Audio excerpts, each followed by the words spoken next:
தரித்திரருக்கு சுவிசேஷம், திருச்சபைக்கு சத்தியம், இந்த 2 அடிப்படை கொள்கைகள், இவற்றோடு நாம் சங்கீத புஸ்தகத்திலிருந்து இந்நாட்களிலே நாம் செய்திகளை தியானித்து வருகிறோம். ஒவ்வொரு சங்கீதமாக உங்களுக்கு பிரசங்கிக்கப்படும் பொழுது நீங்கள் கருத்தாக கவனியுங்கள். இந்த செய்திகளெல்லாம் ஒவ்வொரு சனிக்கிழமையும் ஞாயிற்றுக்கிழமையும் மாலை 5 மணிக்கு ஒளிபரப்பாகும். மகிமை டிவி இந்த செய்திகளை வெளியிடுகின்றன. மகிமையான டிவி, மகிமையான செய்திகள், மகிமையான பாடல்கள் இந்த டிவி தொலைக்காட்சியிலே இடம்பெறுகின்றன. இந்த மகிமை டிவியை நீங்கள் ஆவலோடு பாருங்கள், அடுத்தவர்களுக்கு அறிமுகம் செய்யுங்கள், ஆதரியுங்கள். அப்படி செய்தால் நிச்சயமாக கர்த்தருடைய ஆசீர்வாதம் உங்களுடைய வீட்டிலே நீங்கள் வர காண்பீர்கள். கர்த்தர் உங்களை ஆசீர்வதிப்பாராக.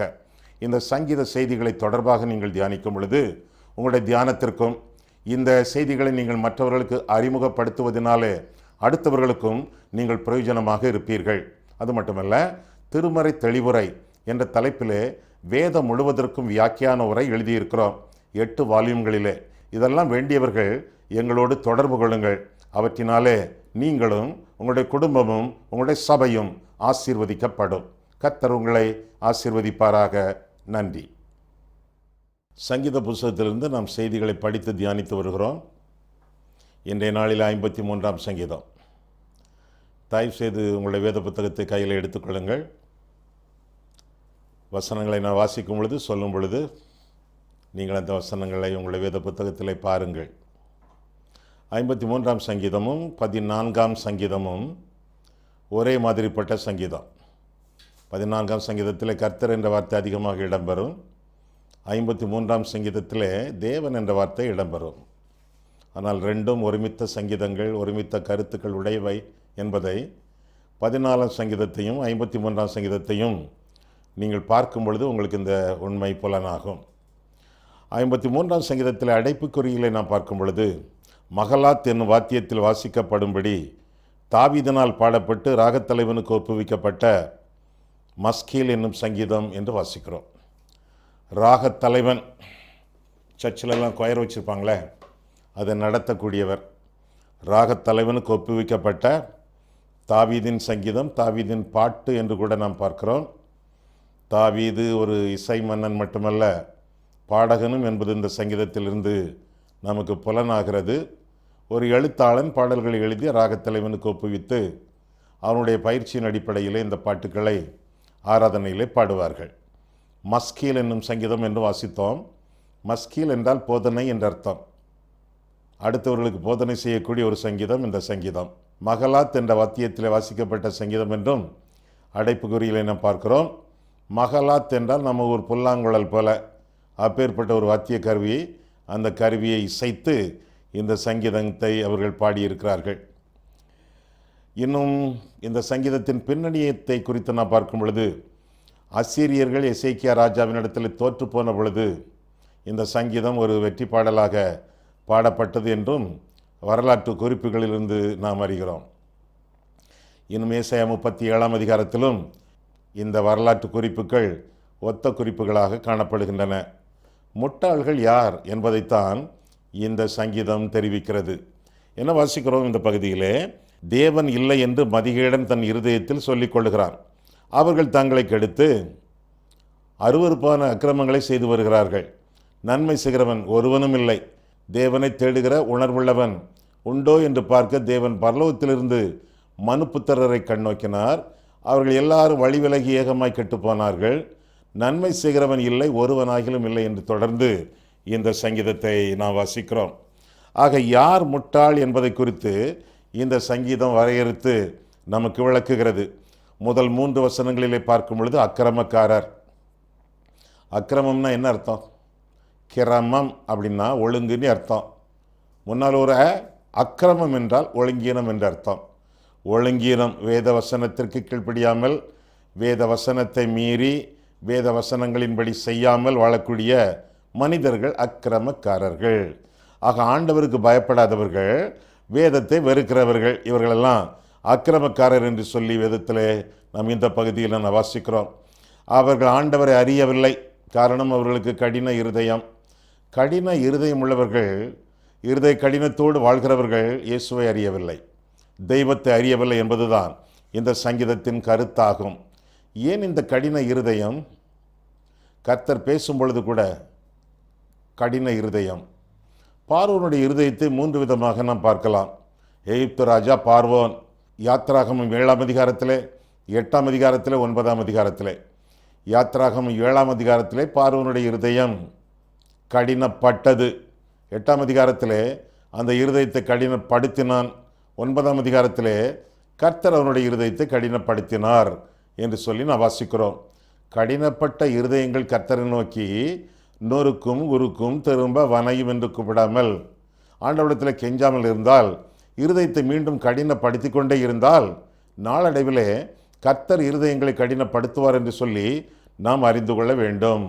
தொட்டால் சுருங்கி செடி உங்களுக்கு தெரியுமே, தொட்டால் சுருங்கும், திரும்ப விரியும், திரும்ப தொட்டால் சுருங்கும், திரும்ப விரியும், திரும்ப தொட்டால் சுருங்கும், திரும்ப மெதுவாக விரியும், திரும்ப தொட்டால் சுருங்கும், திரும்ப விரிவதற்கு கொஞ்சம் நேரமாகும், விரியும், திரும்ப தொட்டால் சுருங்கும், பிறகு விரியாது, செத்தே போகும். ஆக ஆண்டவருடைய வசனங்கள் நம்மை தொடும் பொழுது, நம்மை நோக்கி வரும் பொழுது இருதயத்தை திறந்து கொடுத்து விரித்து கொடுத்து, கர்த்தாவே எனக்குள்ளே வாரும், என்னை ஆட்சி செய்யும், என்னை ஆசீர்வதியும், உம்முடைய வசனங்களுக்கு கீழ்ப்படிந்து நடக்க நீர் எங்களுக்கு உதவி செய்யும் என்று சொல்லி ஆண்டவருக்கு நம்முடைய வாழ்க்கையை அர்ப்பணிக்கும் பொழுது நாம் ஆசீர்வாதமாக நாம் வாழ்வோம். இங்கே என்ன வாசிக்கிறோம்? தேவனை தேடுகிற உணர்வுள்ள மனுஷன். உணர்வுள்ளவர்கள் தான் தேவனை தேடுவார்கள். உணர்வற்றவர்கள் தேவனை தேட மாட்டார்கள். தேவனை தேடுவது என்றால் என்ன? இந்த ஒரு காசை எங்கேயும் தொலைச்சிட்டு தேடுவோமோ அப்படிப்பட்ட தேடுதலோ? இல்லை இல்லை இல்லை. தேவன் அங்கேயே தானே இருக்கிறார். நேற்றும் இன்றும் என்றும் மாறாதவர், இருக்கிற இடத்திலே இருக்கிறார். அப்படின்னா தேவனை தேடுவது என்றால் என்ன அர்த்தம்? என்ன அர்த்தம்னா, கெட்டகுமாரன் கதை தான் உங்களுக்கு தெரியுமே.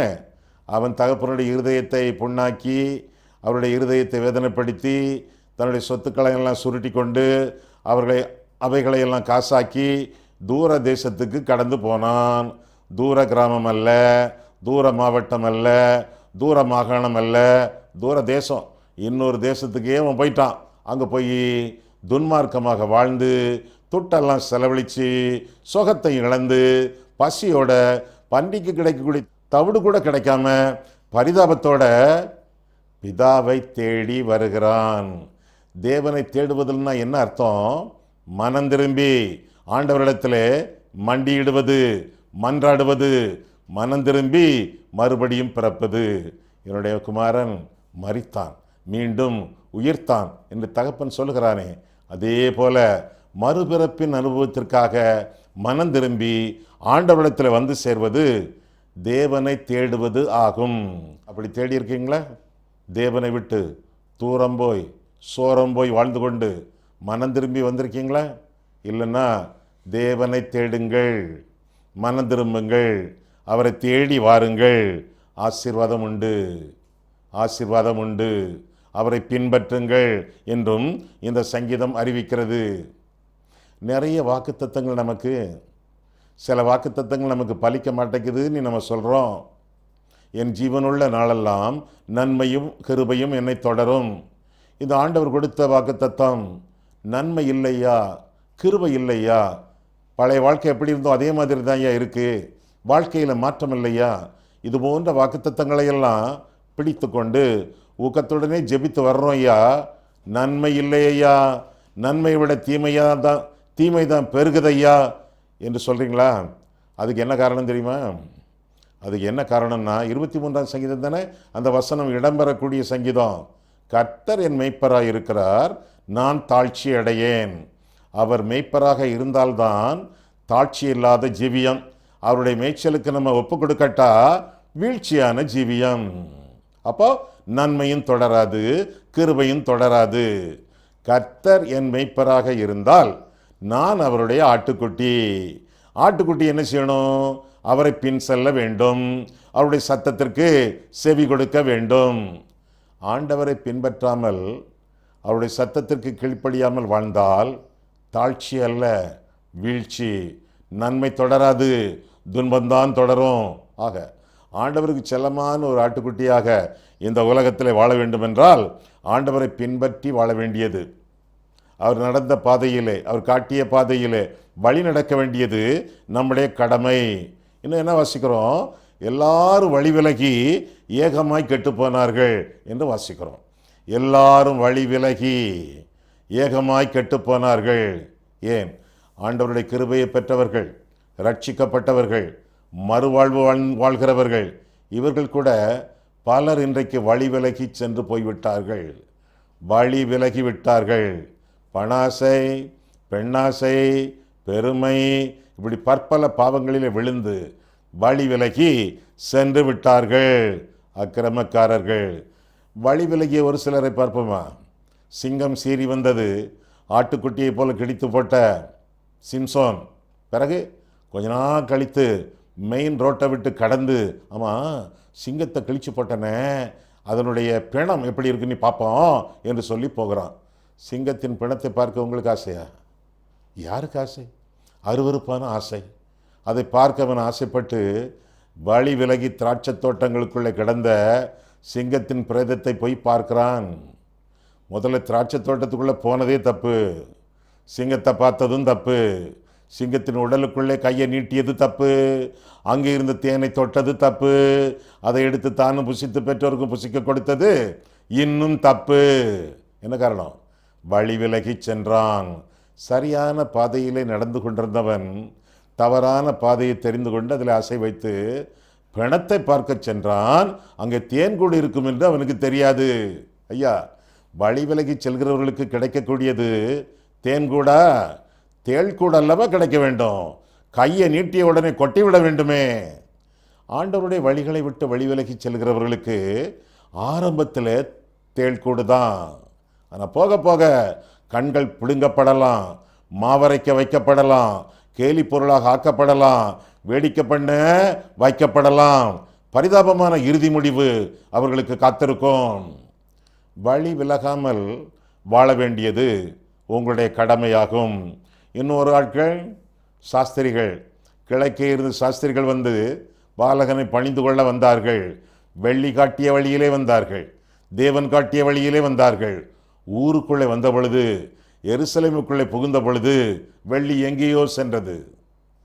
ஆண்டவர் யூதருக்கு ராஜா ஆவணையிலா பிறப்பார், அரண்மனையில் அல்லவா பிறப்பார் என்று சொல்லி வெள்ளி காட்டிய வழியை விட்டு வழி விலகி எருசலேமுக்கு வந்த பொழுது யூதருடைய ராஜா ஏரோது ராஜா அங்கதான் பிறந்திருப்பார் என்று சொல்லி அங்கே வந்த பொழுது பரிதாபமான மரணங்கள் ஏற்பட்டன. யூசிபியஸ், ஜோசேபஸ் என்ற வரலாற்று அறிஞர்கள், கிறிஸ்தவ வரலாற்று அறிஞர்கள் சொல்கிறார்கள், அந்நாட்களிலே 22,000 பிள்ளைகள் பலியிடப்பட்டார்கள் என்று சொல்கிறார்கள். ஆதி கிறிஸ்மஸ் பண்டிகை அழுகையின் பண்டிகையாக இருந்தது. காரணம், அந்த மனிதர்கள் வானறிஞர்கள் வழிவிட்டு வழி விலகி எருசலேமுக்கு சென்றதினாலே புத்தியை பறிகொடுத்தார்கள், தங்களுடைய சுய சித்தத்தின்படி நடந்தார்கள், படுகொலைகள் விளைந்தன. மீண்டும் வெள்ளி காட்டிய வழியிலே வந்து சேர்ந்த பொழுது மிகுந்த சந்தோஷம். பாலகனை பணிந்து கொண்டு திரும்பி சென்றார்கள், வேறு வழியாய் திரும்பி சென்றார்கள் என்று சொல்லி வேதத்தில் நான் வாசிக்கிறோம். நம்முடைய வாழ்க்கையிலே கூட வழி விலகாமல் வழியிலே நடக்க கடவோம். ஐயா, வழின்னா என்னது அர்த்தம்? 2 அர்த்தம். ஒன்று, நானே வழியும் சத்தியமும் ஜீவனுமாயிருக்கிறேன். வழி இயேசு. இயேசு வழிகாட்டி மட்டுமல்ல, வழி. இங்கே இருந்து இன்னொரு ஊருக்கு செல்ல வேண்டுமென்றால், சென்னைக்கு செல்ல வேண்டுமென்றால் அங்கே ஒரு போர்டு இருக்கும், சென்னை அப்படின்னு போட்டிருக்கோம். எத்தனை மைல்கல்கள் நீ எழுதியிருப்பாங்க, ஒரு அம்புக்குறியும் போட்டிருக்கோம். ஆனால் அந்த வழிகாட்டி பலகை ஒரு நாளும் சென்னை செல்லாது. ஆண்டவர் வழிகாட்டி பலகை மட்டுமல்ல, ஆண்டவர் வழி. ஒருத்தர் சொல்கிறார், சென்னைக்கு தானே போகிறீங்க, ஏன் கூட வாருங்க, நம்ம 2 பேரும் ஒரே பஸ்ஸில் பக்கத்தில் இருந்து நம்ம போவோம், நானும் அங்கே தான் போகிறேன் அப்படின்னு ஒருத்தர் சொல்கிறார். அவர் யார்? வழிகாட்டி பலகை அல்ல, வழி. அவர் கூட இருந்தாலே போதும், சென்னைக்கு போய் சேர்ந்துடலாம். ஆண்டவர் சொல்கிறார், நானே வழி. அவரை பின்பற்றி செல்லும் பொழுது அவர் வழிகாட்டுகிறார், எங்கே போய் சேரணுமோ அங்கே சேர்ப்பார். ஆக வழி என்பது ஆண்டவர் மட்டுமல்ல, ஆண்டவருடைய வசனம். கர்த்தருடைய வழிகளிலே நடப்பது, கர்த்தருடைய வசனத்தின்படி நடப்பது. ஆண்டவருடைய வசனங்களும் நமக்கு வழிகாட்டக்கூடிய பலகைகளாக இருக்கின்றன. ஆண்டவருடைய வழிகாட்டுதலுக்கு, வசனங்களுக்கு கீழ்ப்படிந்து வாழும் பொழுது நம்முடைய வாழ்க்கை ஆசீர்வாதமாக இருக்கும். ஆனால் இந்த அக்கிரமக்காரர்கள் என்ன செய்கிறார்கள்? அவர்கள் தங்களை கெடுத்து என்று வாசிக்கிறோம். 1, 3 வசனங்களிலே கெடுத்து கொண்டவர்கள் தங்களை தாங்களே கெடுத்து கொள்கிறார்கள். ஆண்டவரை அறியாதவர்கள், வசனத்தை தெரியாதவர்கள், அக்கிரமக்காரர்கள் தங்களை தாங்களே கெடுத்து கொள்கிறார்கள். அது மட்டுமல்ல, நன்மை செய்கிறவன் இல்லை, ஒருவனாகிலும் இல்லை என்று சொல்லி 3 வசனம் முதலாக நாம் வாசிக்கிறோம். ஆக ஆண்டவர் பேரிலும் அவருடைய வசனத்தின் பேரிலும் சற்றும் தொடர்பில்லாமல், உறவில்லாமல், நம்பிக்கை இல்லாமல் வாழக்கூடிய அறிவிலிகள், அவர்களுக்கு ரட்சிப்பு இல்லை, அவர்களுக்கு ஆசீர்வாதம் இல்லை, அவர்கள் கர்த்தரை நம்பவும் இல்லை, கர்த்தர் அவர்களை நம்பவும் இல்லை. துன்மார்க்கர் பாவத்தை குறித்து பரியாசம் பண்ணுகிறார்கள் என்று சொல்லி நீதிமொழிகள் 14 அதிகாரம் 9 வசனத்திலே நாம் பார்க்கிறோம். பாவத்தை குறித்து பரியாசம் பண்ணி, ஆனால் பாவத்தை விட்டு மனம் திரும்பாமல் பாவத்திலேயே வாழக்கூடிய மனிதர்கள், இவர்களெல்லாம் ஆண்டவருக்கு நிந்தையை கொடுக்கிறவர்கள், ஆண்டவரை பரியாசம் பண்ணுகிறவர்கள், ஆண்டவருக்கு பிரியமில்லாதவர்கள் என்றெல்லாம் வேதத்திலே நான் வாசிக்கிறோம். இதற்கெல்லாம் என்ன காரணம்? எதற்கெல்லாம்? ஆண்டவரை அறியாமல், கர்த்தர் இல்லை அல்லது கடவுள் இல்லை என்று சொல்லி துன்மார்க்கமாக அக்கிரமாக வாழக்கூடியவர்கள், அக்கிரமத்திலே வாழக்கூடியவர்கள். இதற்கெல்லாம் என்ன காரணம்? என்ன காரணம் என்றால் 10ஆம் சங்கீதத்திலே நாம் பார்க்கிறோம். 10ஆம் சங்கீதம் என்ன சொல்கிறது? ஏன் ஒரு மனிதன் கடவுளுக்கு பயப்படுகிறதில்லை, தெய்வத்தை அறிகிறதில்லை, கடவுள் வேண்டாம் என்று எதற்கு சொல்லுகிறான்? 10ஆம் சங்கீதம் பாருங்கள். 10ஆம் சங்கீதம் 3, 4 வசனங்களை பார்க்கும் பொழுது, துன்மார்க்கன் தன் உள்ளம் இச்சித்ததை பெற்றதினால் பெருமை பாராட்டி பொருளை அபகரித்து தன்னைத்தான் போற்றி கர்த்தரை அசட்டை பண்ணுகிறான்.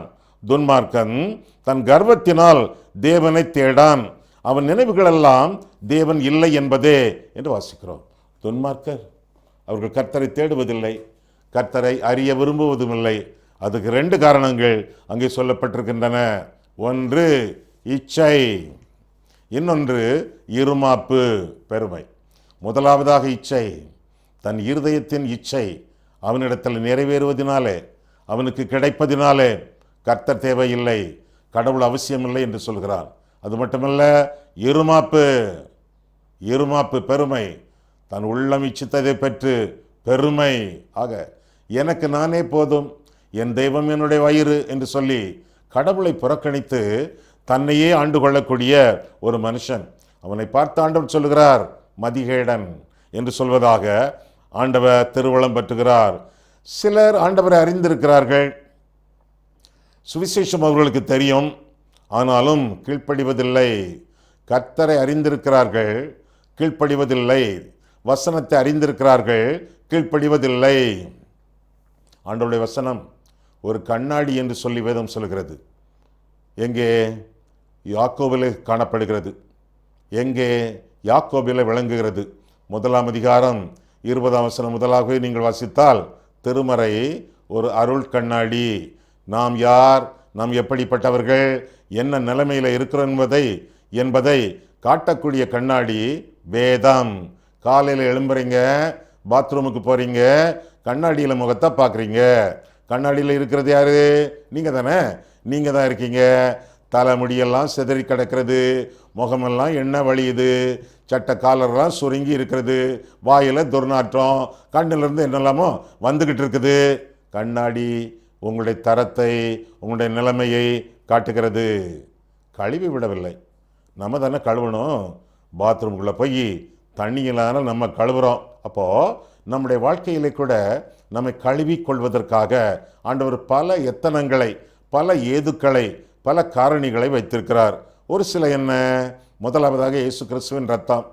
இயேசு கிறிஸ்துவின் ரத்தம் சகல பாவங்களை நீக்கி நம்மை சுத்திகரிக்கும் என்று சொல்லி வேதத்திலே வாசிக்கிறோம். ஆண்டவரே, உங்களுடைய சமூகத்திலே நான் பாவத்தோடு வருகிறேன், பாவியாக வருகிறேன், அல்லது பின்வாங்கி போன இப்பொழுது முன்னேறி செல்ல விரும்பும் ஒரு பாவியாக வருகிறேன். ஆண்டவரே, என் பாவங்களை மன்னியும்.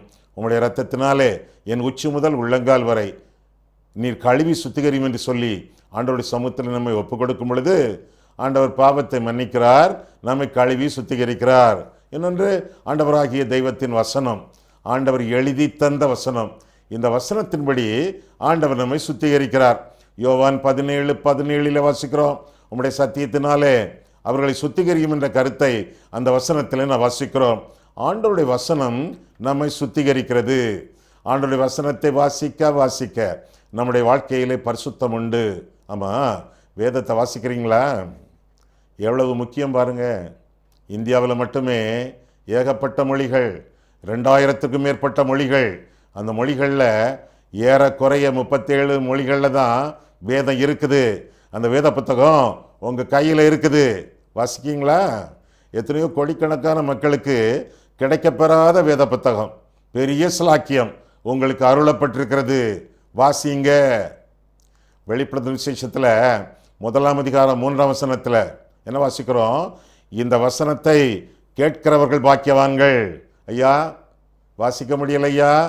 கண் பார்வெல்லாம் போயிட்டுஐயா, கண்ணாடியெல்லாம் மாற்றியாச்சியா, இப்போ கண்ணெல்லாம் குண்டு மாதிரி தான் இருக்க ஒழிய வாசிக்க முடியலையா, பார்வை போயிட்டுதே.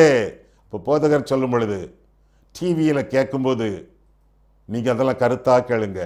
கேட்கிறவர்கள் பாக்கியவான்கள் என்று சொல்லி வேதத்தில் வாசிக்கிறோம். கேட்கிறவர்கள் பாக்கியவான்கள், வாசிக்கிறவர்கள் பாக்கியவான்கள், கை கொள்ளுகிறவர்கள் பாக்கியவான்கள். இப்படியெல்லாம் வெளிப்படுத்தும் விசேஷம் 1ஆம் அதிகாரம் கடைசி வசனத்தில் நாம் காண்கிறோம். அறிவில்லாதவர்கள், முதலாவதாக அக்கிரமக்காரர்கள், இரண்டாவதாக அறிவில்லாதவர்கள் என்று சொல்லி 4ஆம் வசனத்திலே நாம் வாசிக்கிறோம். ஆக பாவத்தை குறித்த பயம் இவர்களிடத்தில் இல்லை. பாவத்தை சிலர் விட்டுட்டாங்க. ஆனால் பாவத்தை குறித்தே யோசிச்சுக்கிட்டு இருப்பாங்க. பாவத்தை பார்க்க ஆசைப்படுவாங்க. பாவத்தை ருசிக்கலாமா என்று யோசித்து கொண்டே இருப்பாங்க. விட்டுட்டாங்க, வெறுக்கலை பாவத்தை. தீமையை வெறுப்பதே கர்த்தருக்கு பயப்படும் பயம்னு சொல்லி வேதத்தில் வாசிக்கிறோம். பஸ் ஸ்டாப்பில் யாராவது சிகரெட் புகைச்சிக்கிட்டு இருந்தா இவங்க சிகரெட் குடிக்க மாட்டாங்க. ஆனால் அந்த ஸ்மெல்லுக்காக, அந்த புகைக்காக பக்கத்தில் போய் நிற்பாங்க. என்ன பொருள்? பாவத்தை விட்டுட்டாங்க, பாவத்தை வெறுக்கலை. பாவத்தை வெறுத்து கர்த்தருக்கு பயப்படும் பயத்தில் வாழ வேண்டியது நம் ஒவ்வொருவருடைய கடமை என்று சொல்லி வேதத்தில் வாசிக்கிறோம். உங்கள் இருதயம் என்ன சொல்லுதோ அதை கேளுங்க, உங்கள் இருதயத்தின்படி நடங்க அப்படிலாம் போதிக்கிறாங்களே. தன் இருதயத்தை நம்புகிறவன் மூடன் என்று சொல்லி வேதத்தில் வாசிக்கிறோம்.